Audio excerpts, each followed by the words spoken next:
L'affaire dite des financements libyens est une affaire hors norme, qui n'est pas comme les autres, parce que à la corruption s'ajoute aujourd'hui la guerre, dont nous documentons qu'elle a été déclenchée sur la foi d'un mensonge.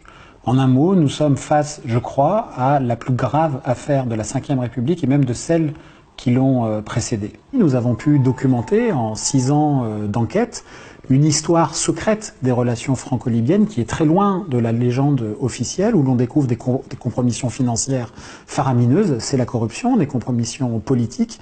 Rappelez-vous l'accueil de Mouammar Kadhafi à Paris en décembre 2010, un accueil somptueux, comme aucune démocratie ne l'a jamais offert à Mouammar Kadhafi. C'est une forme de remboursement symbolique de tout ce que M. Kadhafi a fait pour M.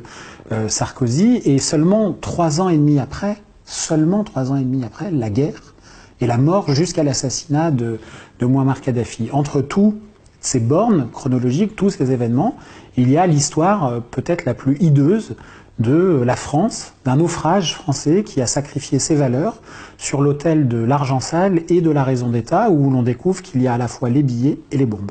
Le volet financier de l'affaire libyenne, c'est à la faveur d'une élection présidentielle, d'énormes circuits d'argent occultes, noirs, d'argent sale circulent entre Paris et Tripoli. Ce qui est fou dans cette histoire, c'est qu'il n'y a pas un jet de corruption. Il y a des valises, il y a des virements qui passent par des comptes offshore dans des pays les plus opaques de la planète pour que les juges et les policiers aient le plus de mal à retrouver la traçabilité. Je vous donne un exemple qui est très bavard.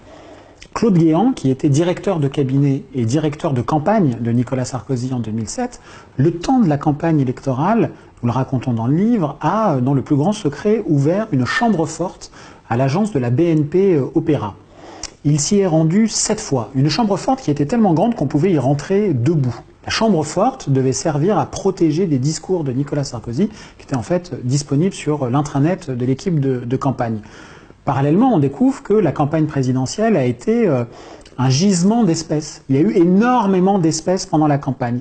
Bon, bizarrement, les enquêteurs ont un peu de mal à croire que le coffre-fort de Claude Guéant abritait seulement du papier supportant des discours. Peut-être qu'il abritait du papier qui supportait des valeurs monétaires. Ce qui rend cette affaire proprement hors norme, extraordinaire au sens premier du terme, c'est que il y a non seulement eu la corruption d'une démocratie par une dictature, pour une raison simple, c'est que la dictature voulait retourner dans le concert des nations, voulait arrêter d'être un État paria, un État jugé comme terroriste jadis, et que pour ça elle était prête à donner beaucoup d'argent. Mais à ça s'ajoute une guerre dont nous documentons aujourd'hui comment elle a été déclenchée sur la foi d'informations fausses, d'informations erronées. Je vous donne un exemple. On a dit à l'époque, ça a fait le tour du monde, que Mouammar Kadhafi bombardait avec son aviation Benghazi.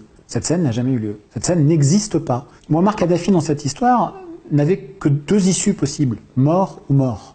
Et c'est ce qui s'est passé. Kadhafi a été condamné par la France, par ses alliés, parce qu'il était devenu quelqu'un vis-à-vis de la France pour les raisons que j'ai dit tout à l'heure, notamment l'argent, mais pas que, et puis pour le reste de l'Occident, quelqu'un qu'il ne fallait plus avoir en vie et qui, aujourd'hui, de fait, ne peut plus témoigner. C'est une histoire, je crois, inouïe dans les annales de la République, qui est parsemée aujourd'hui de disparitions suspectes, de témoins qui meurent accidentellement. Il y a une épidémie de morts accidentelles dans ce dossier, de gens qui étaient au cœur des financements occultes. Nicolas Sarkozy n'a pas encore été entendu, d'autres acteurs du dossier n'ont pas encore été entendus.